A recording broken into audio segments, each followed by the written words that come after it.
Kieran's in Battersea. Kieran, how are you? I'm wonderful. How are you? Very well indeed. What do you want to tell me? Remember when they said take back control? I do. Absolutely. Remember when they said take back control of our borders? Yes. For the big things of Brexit. Did you know, and I'm not going to say where, you can come into the UK through some of the UK's biggest ports and not see one UK customs official. Yeah. You can effectively go back to the first caller where you're forced into smuggling. Not saying that I have done it, because I haven't. You can bring things in unchecked. Yes. Going out, French enforce the rules. You get the douane quite a lot on the platforms, and at the other end where you have to do your declarations and they have to be bang on. Well, didn't Rees-Mogg actually say, again, one of those moments where you wonder whether he's too ignorant to realise what he's saying or too dishonest to acknowledge it? Didn't he actually say if we introduce the checks that are needed, it would cost too much money to justify doing it? So there's no checks at all, not just at the port you described, but they're worried about rancid meat getting in that you wouldn't be able to offload anywhere else in Europe, but you can drive it all the way. I think there was an example, wasn't there, of rotten pig meat coming in from Romania relatively recently, and we don't have checks on this side because we don't have the infrastructure, the will or the money to introduce them, and presumably the political reality is something that Rees-Mogg and his mates are still trying to keep from the British people. Remember when all those years ago, seems such a long time ago now, where I said the first point of entry into a third country should be at the port itself and on the border, like you have in Switzerland and like you have in Norway. When you come off the train or the ferry for the UK, you can drive all the way to Ashford, which is 15 miles inland, before you have to do a declaration, or if you get called in. So you get a green or an amber light. So you've driven inland. You could have offloaded your stuff anywhere en route before you even checked. But, of course.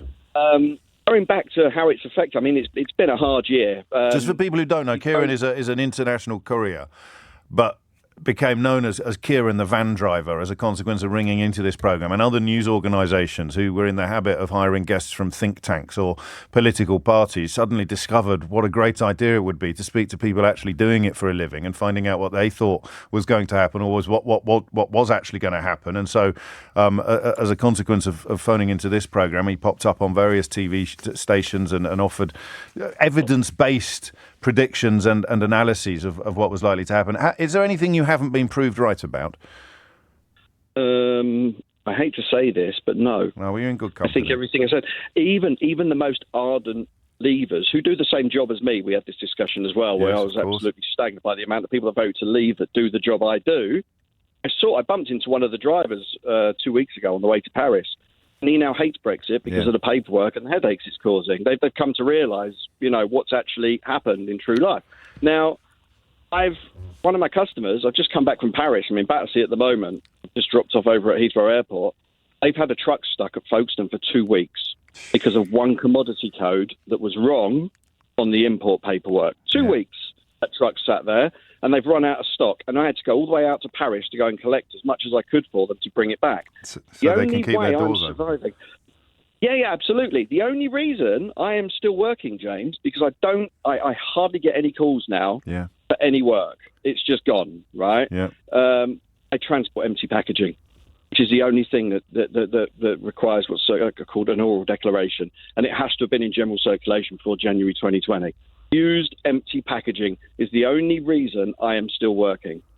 I've had some artwork out of a big art school in London that they've been trying to get out of the country for a year. They can't get it out because it's being sold commercially to a private individual in Paris that needs to get it valued at an a gallery in Paris, determine what the duties are, and they need the VAT numbers and all the rest of it. I don't get involved in that side of it. But simply, the job hasn't gone. Good grief.